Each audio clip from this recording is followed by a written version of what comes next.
All right, welcome back to another episode of the Pin High Podcast presented by Pin High Media. Patrick Cantlay repeated the BMW. We found out who the 30 players that are going to be playing this week at Eastlake are, and we're going to, preview that a little bit. So let's get into it.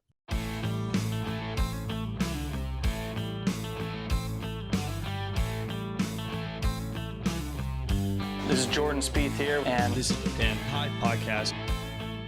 All right. Let's get inside the ropes to start the week. I messed that up last week, but I got it this week. I had to think about it there for a second. So Patrick Cantlay just repeats at a pretty... So the BMW Championship as a branded tournament is a very bland tournament. I always like it. The BMW Championship is cool, but branded, the BMW Championship is very bland. So it's fitting that Patrick Cantlay won it.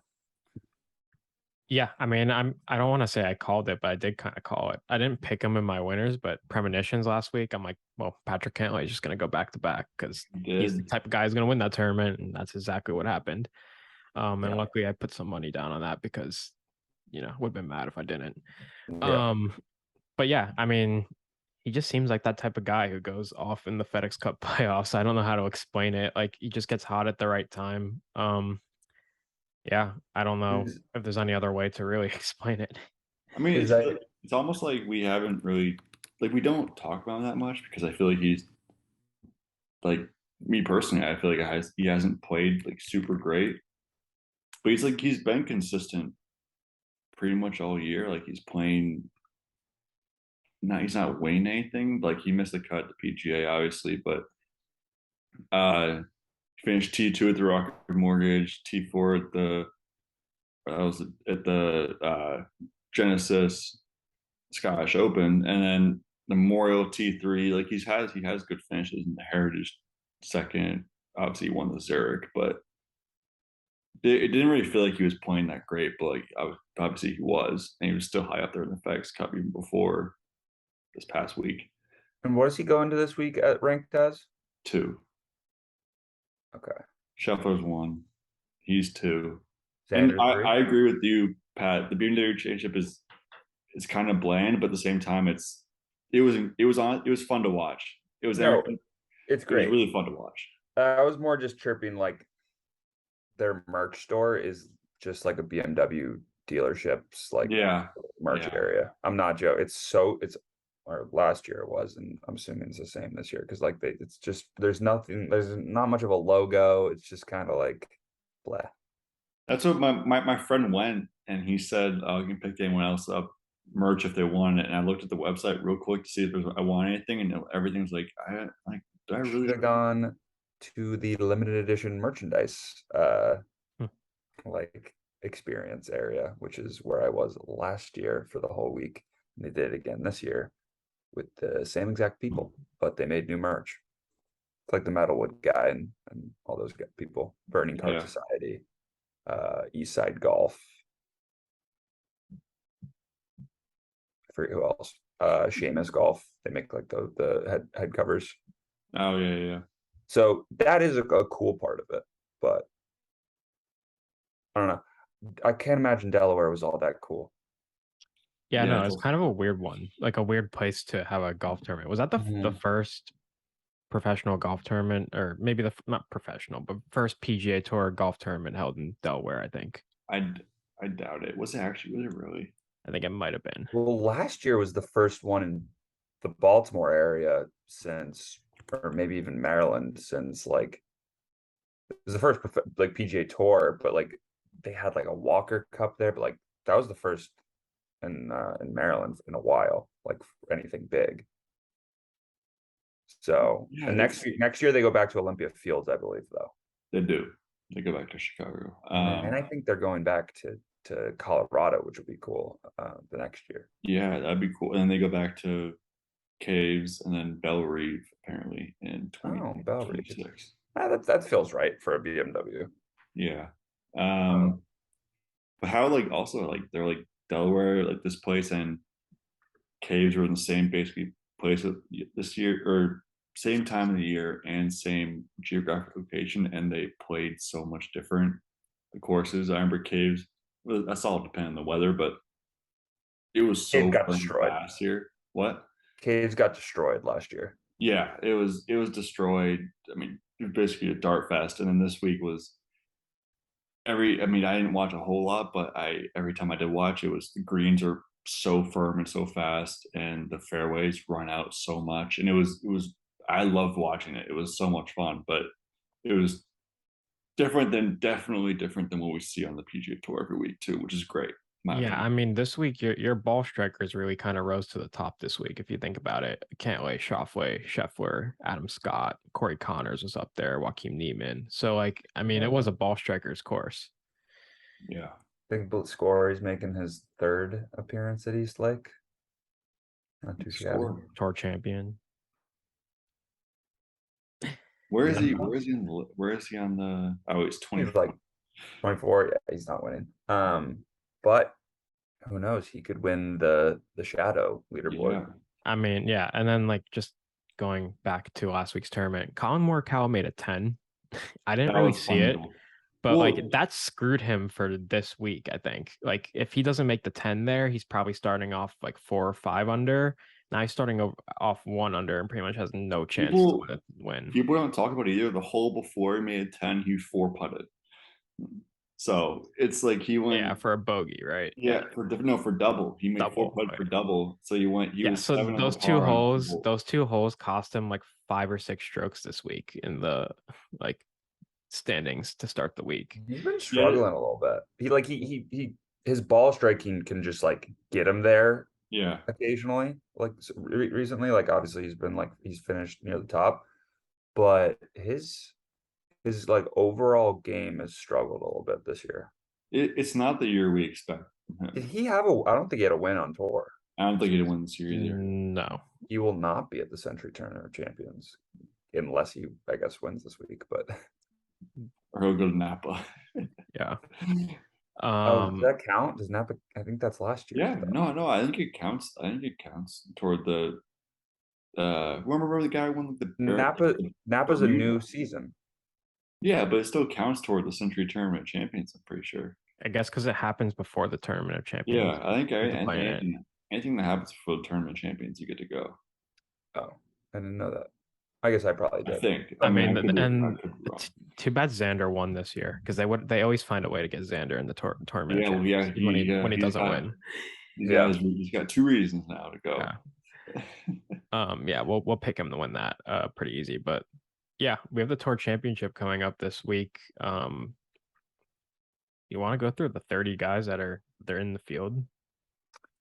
Yeah, we don't have to go deep into each one, but it's an interesting field.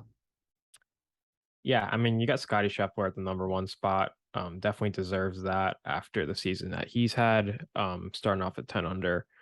And then Cantlay right next to him there, 8 under in the 2 spot, which is interesting. He won last year. Yeah, Will Zalatoris didn't make it through last week, and he's not going to make it through this week. He withdrew. He would have started off in the 3rd spot at 7 under. That's kind of a big blow. To have a chance at $18 million and not be able to play. 4th place gets $4 million. I know. He goes from 3rd to 5th. I think. I mean, he still gets a quick 500,000, but yeah. Anybody ends up with. But he had back spasms this week, and that's why he's had 2 herniated discs. Yeah, I saw on Twitter it was herniated discs, which was definitely concerning. And it came out he's also out of the President's Cup too, which is it was going to be his first Tour Championship and his first team event, President's Cup, or Ryder Cup, and he's going to miss both, which is that's tough. Very unfortunate. But if I just hope he'll be fine next year and he'll be at the Tournament of Champions, which would be kind of cool to see if he's healthy enough back in. Hopefully. He has such a violent swing that it's like, and like he doesn't really have a big frame either, so it's a little concerning. Yeah. Like his whole swing is like flexibility and shoulder turn and back turn and all that stuff. So I mean, hopefully he comes out of it okay, because you've seen guys who have had the back injuries that have not come out of it okay.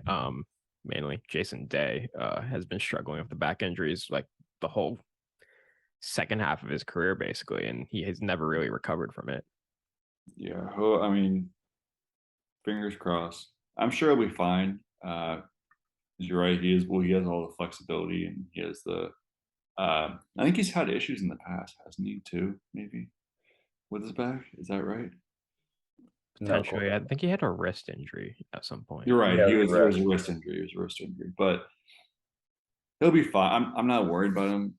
He'll be fine, but it's just notable, and it's unfortunate timing of all times to have this happen. Like, why couldn't it happen like 2 weeks later, or like a week in the end of in like October or something like that? Yeah, a little better, but is what it is. but just moving forward with the leaderboard. So is Xander at 7 under? Is that what it is? 6 under, I believe. 6 under. Zalatoris's spot just gets like nobody's in that spot. Oh, so I thought he get bumped. I thought he got bumped. I don't think anyone gets bumped. So I think it like he starts at 6, Sam Burns at 5, Cam Smith at 4, along with Rory, Finau, Sepp Straka, and Sanjay M. Got it. Then a bunch of guys at 3, and then it goes all the way down to even. Some surprises. I mean, Scott Stallings, what was he going into the week after finishing? Played great. Yeah, he ended up 1 shot back this week. I don't know. He's been playing some pretty good golf, hasn't he? But like I don't know if he was top. Actually, he got cut at the FedEx St. Jude, so he wasn't top 30 going into this week. I can tell you that much. Yeah. But another one like Sepp Straka, obviously with the second place finish at FedEx. Aaron Wise, I think this is his first time at East Lake. I know he's 1 win in his career, but I think this is his first time at East Lake. Figala. Yeah. So I found Scott Stallings. He jumped up from 47 to 12. Oh, so he wasn't that far back, and he's played since the U.S. Open. He went T8 Travelers, T4 at John Deere, T10 at Rocket Mortgage, T13 at the Wyndham, and got cut at the FedEx St. Jude before last week. So he played well at the back half of this year, which is good. I mean, he hasn't won. I saw he hasn't won since like 2015, 2014, maybe something like that. He's number 10 in the FedEx Cup standings, 13, 12, I think. And how about the 12. sexiest player in golf making it? KH Lee. KH Lee. He played great on Sunday. He had a great season. He had a great, like every time. I feel like that was a guy that was always undervalued in every tournament and would still just post like a top 20 finish. Yeah. I mean, I totally agree there. How about some guys that missed out? Shane Lowry missed out on the. Yeah, he was 31, right? Yeah, I think Adam Scott got it, and yeah. Before 4 top 10s this year. I feel like he's played pretty well this year, but maybe also the majors kind of go into that. Thinking Davis Riley just missed out. He was 27 last week, ended up falling out to 36th. Keith Mitchell, who had a hot start to the season, then kind of tailed off a little bit. He missed out. Yeah, some guys did miss out. That you would think had a chance of making it. I mean, you also think that I feel like this whole year we've been saying, oh, Jordan Spieth is not. He hasn't really been doing it, but he's still. He's right there. Is still miles better than most people's good seasons. Yeah, but he has the highest of highs and the lowest of lows. That's just kind of how Jordan Spieth is. But when he plays he's still up there. Yeah, his floor is so good, and he's 18th, and people have been feel like we haven't talked about him for months. Playing well, and he's 18th. He played well at the Open. He obviously won. I mean, he was he in the first round lead of this tournament, if I'm not mistaken. I remember sending a text saying Jordan Spieth is the most confusing golfer ever, because he was playing he was up near the top of the leaderboard, maybe in the lead, and it didn't look like he was playing well at all, and he just was. Yeah, that shot that he told Michael Greller, he's like, that was I'm gonna do hilarious. it. It's on me. And I was talking about this with my coworker, who's like a huge Jordan Spieth fan, and he was like, "Yeah, I mean, I think that was like a pretty healthy like conversation. Like Jordan Spieth was like, yeah, it's on me if I don't do it, and he put it in the water. He I put don't it in the think water and just laughs it off. But I don't think there's too much to really talk about there. It's just like, yeah, it happened. Like, it's not like Michael Greller's gonna talk him out of it once he's like, no, he's no, like not. I'm But doing it. at the same time, it must have been so funny. From like you gotta know that Greller's like thinking to himself like there's he's thinking that he's gonna hit it. He's gonna there's so much more risk to this shot, and he's saying like, all right, I trust you. I feel like Michael Greller's probably like, I mean, this in my mind, on my mind, I'm like, yeah, this is risky, but Jordan Spieth probably does this a lot that kind of goes like behind like at the not closed doors, but like we heard the mic and everything. It's like he probably does this more often than you think, and he pulls it off. Oh, I can't wait to go. Like when I'll be at the Tour Championship. I can't wait to go. I want to follow him. I want Jordan to hit like miles left into the woods and just hear what's going on. So that's something we should talk about inside the ropes, or not inside the ropes, inside the clubhouse. Okay. We're going to talk about your strategy for like golf tournament, because viewing golf tournaments is definitely a strategy. Yeah, you gotta be prepared going into it. But so I guess there's some other housekeeping things like before we get going. Hideki Matsuyama reportedly staying on tour.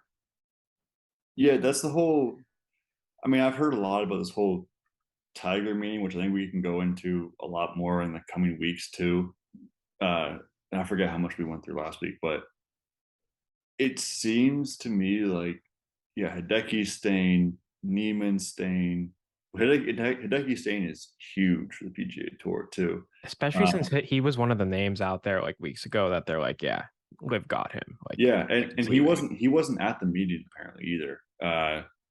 It's like it seems like to me that I mean, people are going to leave next week after the Tour Championship. It's just inevitable. Cam Smith, see a couple other guys. We don't know who, but the Aussies are pretty much gone. All yeah, of them, so. Yeah. But it seems like everyone else that we kind of want to stay, or we know we think that's going to stay and want to stay, is staying, and it's like including Hideki, including Neiman. And we can go into this. I think we should go into this more deeply next coming weeks, but this whole meeting with Tiger last week was huge in that they're all staying, and I think just a good thing in general, a great thing in general for the PGA Tour and golf. Jay Monahan has his press conference tomorrow. I think it's either 9 or 10 a.m. So that'll be interesting. Yeah. To see what comes out of that, whether it's details about like certain programs or changes to venues and purses, just all of that. That'll be interesting to see. But well, and you come out on a Wednesday. You see Tiger and Rory, the new business venture too. Like they have a new sports and entertainment company. So yeah, and they're good promoting. Basically, it seemed to me, this could be wrong too, but it seemed to me like it was like golf exhibitions almost. Like on the side, pretty much live golf tournaments, but they're promoting them. Yeah, and I saw Jay Monahan's like greenlit it, and so like you're good to go. Like, so I think big changes are coming, and we already heard some of the changes potentially coming, but it's Tiger. But maybe Tiger golf taking wasn't action. such a bad thing. Like, yeah, well, we haven't missed who are you missing from Liv right now? Like, no, nobody. Literally, like maybe Bryson's a content machine, but no one else. Yeah, I guess Bryson's kind of fun. Yeah, just, like be a meme on tour. But like, I don't miss Brooks. No, I don't miss DJ. DJ is nothing really. It's like not like nothing, but he just doesn't do it for me. And then like the only other person, there's no one that I'm really missing. It's just like I'm worried about the future, I guess. Like, are they gonna, like, if they grab these guys like straight out of college, like what does that do for the future? But I don't really know if that's gonna happen. I mean, it's like it's a very like up in the air thing. So they're just gonna lose a lot of steam. I mean, it's like poor Taylor Gooch signed with Live Golf, and he like was like, yeah, I did it as like a money grab for the like first tournament, and then I thought the PGA Tour was gonna let us back on, and then it's like, psych, like you're not allowed. I'm sorry, I think that's bullshit. I don't know, because that's the only reason I think he would have done. Just I think he dumb. actually is he that. If he's that dumb, that is 100%. Because he was like the one that was incredibly. Apparently, he has like incredibly wild like political and like religious beliefs that are I don't know what they are, but I've just heard that, and it's like maybe he's just like not the smartest, the brightest light bulb. I mean, like, cause he was like the outlier when the first group of golfers went. It's like, well, he's young. Like, why is he going over there? So, like, I think he actually did think he was going to be able to come back, and like, obviously, he's not. So, I mean, I guess that's a conversation for another day. Yeah. I mean, it's this. I don't know. Like he said, like he went over for the money grab, but like you gotta like read the room a little bit. Like you gotta know what you're getting yourself into if you're going to. I mean, to be honest, I thought the PGA Tour was gonna like not be able to withhold like these guys from playing on the PGA Tour like long term either. So like it does. Well, and also this lawsuit is going to be, they won't even be doing it until 2024. Yeah, I know. That's by the time they're done with it, like he's out of his prime already, almost. Like he's out of his prime, and these guys are losing world ranking points week by week. Yeah, because they're going to plummet. Again, conversation for another day, but it should be interesting. One other thing, Tom Weiskopf passed away this week. Kind of looking back at his life, he's like a golf lifer. He, PGA Tour, turned pro in 1964. He won the Open. He, won a couple other tournaments and stuff like that. And then after golf, he decided, I want to be a golf architect, and he started designing courses. He played on the senior tour as well, and then he also was an analyst for CBS, ABC, ESPN. So like, golf lifer. So tough loss for the golf community. R.I.P. What courses did he design? Not sure. Here we go. There's a long list of courses here. Any like just notable? The Olympic Club, Quail Hollow. They'll probably do a big feature on him this too. A couple other ones, but True North. He's designed some pretty good courses. So last thing before the Four Skins. Did we talk about the Patrick Reed lawsuit last week? Okay, no. I don't think we did. Kind of wild, almost like it's going to be completely thrown out right away. But Patrick Reed's going after Brando Chambly, and like, I think it came out after the podcast was recorded. Yeah, it came out the day after. I think that night, maybe that night. I don't know. Yeah, he's saying, what is he like saying in this lawsuit, that like Brando Chambly like went after him and was like, I think ruining his public image, which is already like pretty like iffy. $700 million. Yeah, he's seeking like a ton of money. And the lawyer, it's apparently the lawyer is like a joke too. Apparently, he sued the Clintons like 20 times. He sued his mom. It's really. It's comical how this is a Justine Reed. This has her name written all over it. And there's a part in the it's apparently I want to read the whole document, because apparently it's like 30 pages, and it's not like it's not super crazy. It's like there's some highlights, and one part says that Reed and his wife Justine, who was a great caddy on the bag or something like that, and it says like they were the first, they Monday qualify into this event, and they were like the youngest PGA Tour winner since Used Golf Facts has been piling up data points for this lawsuit for years. And she's finally getting to put it in writing, like out there, and for a lawsuit that's just going to get thrown away. So funny how many followers Used Golf Facts has. Oh, I know.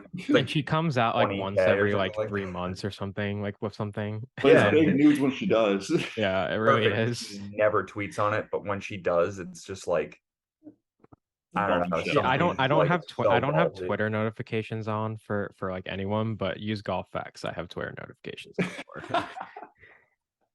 That's the perfect account because like you won't get notifications often, but when you do, you're like, oh man, like this is Yeah, great. this is big news. But yeah, that is going to be completely thrown away. It's just so funny. And the gist of it was Brandel.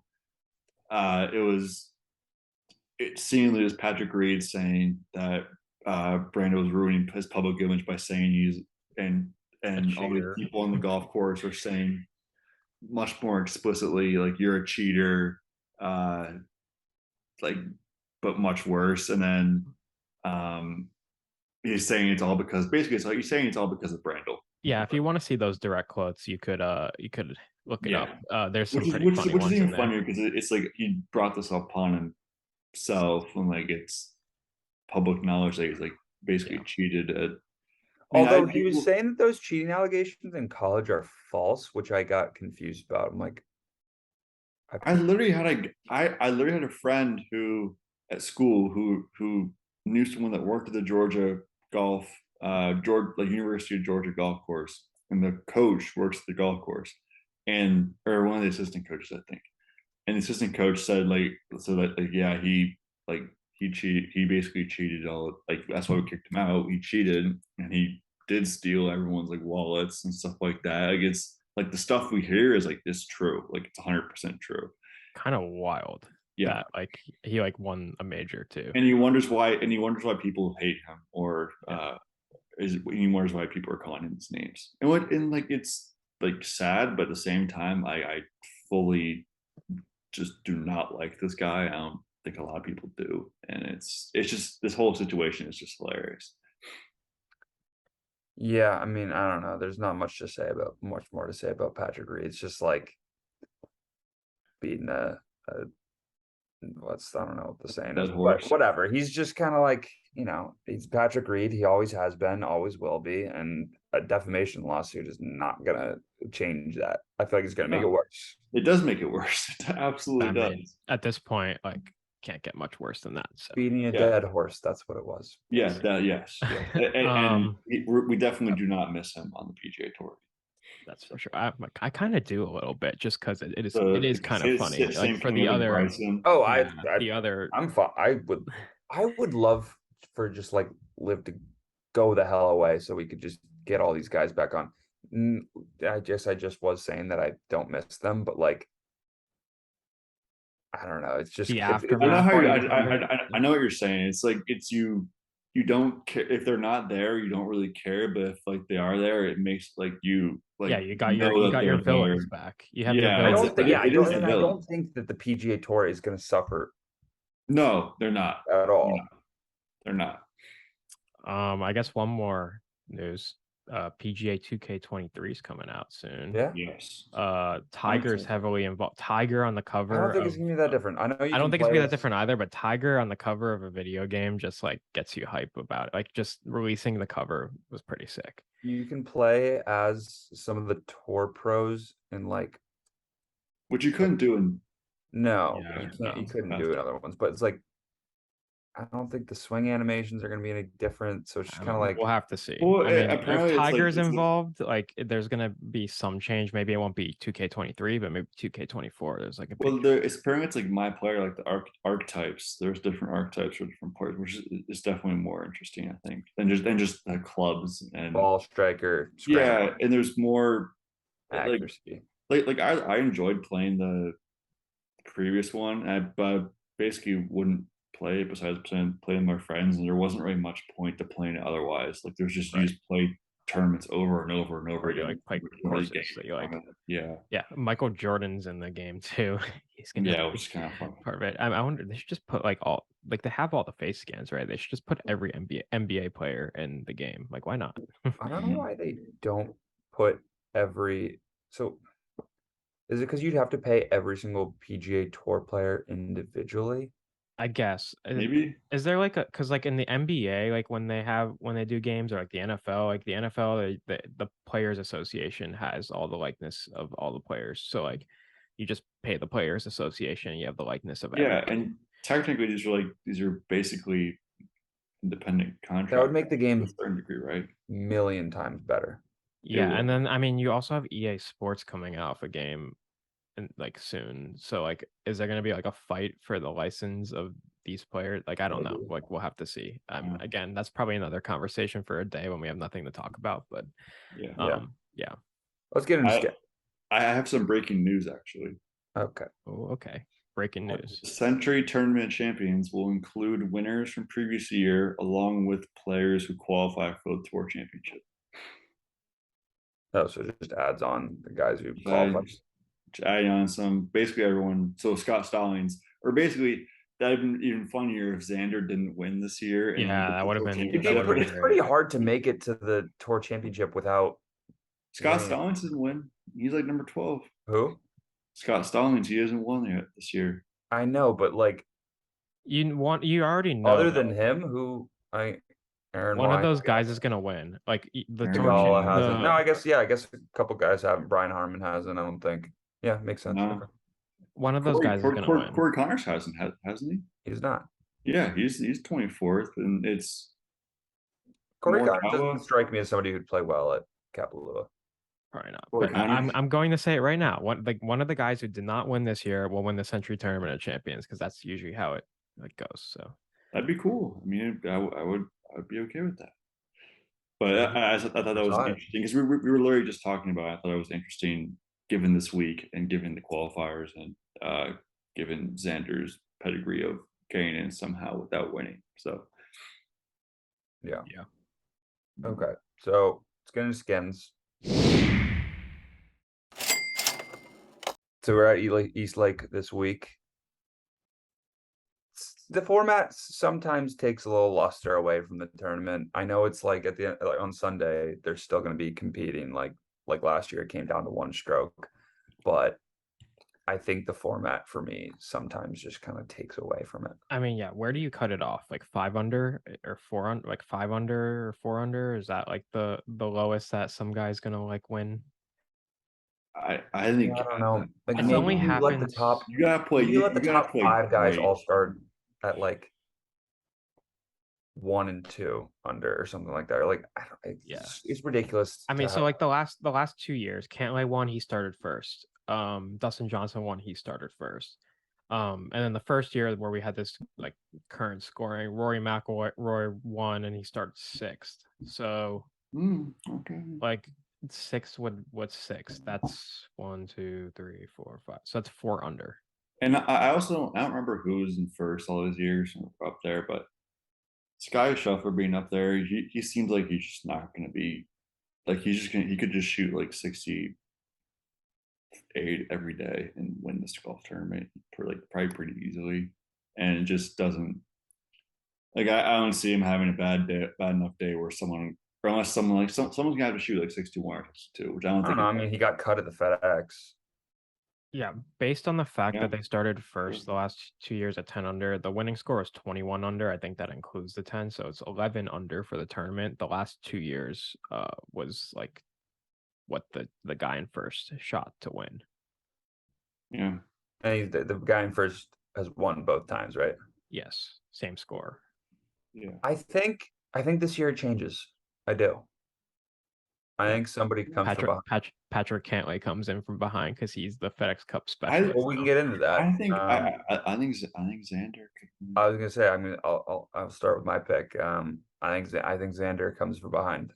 Xander plays well at East Lake, and I don't know. I think just it's the year that somebody comes from behind. I know Scottie Shaffer like played well last week, but he did kind of scuttle his feet at FedEx, and all it takes is 1-2 over a day, and all of a sudden everybody's caught up.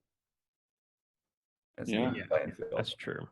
He's played great there before, so yeah, I'll go with some value with my pick. Not much Xander's value. Not bad.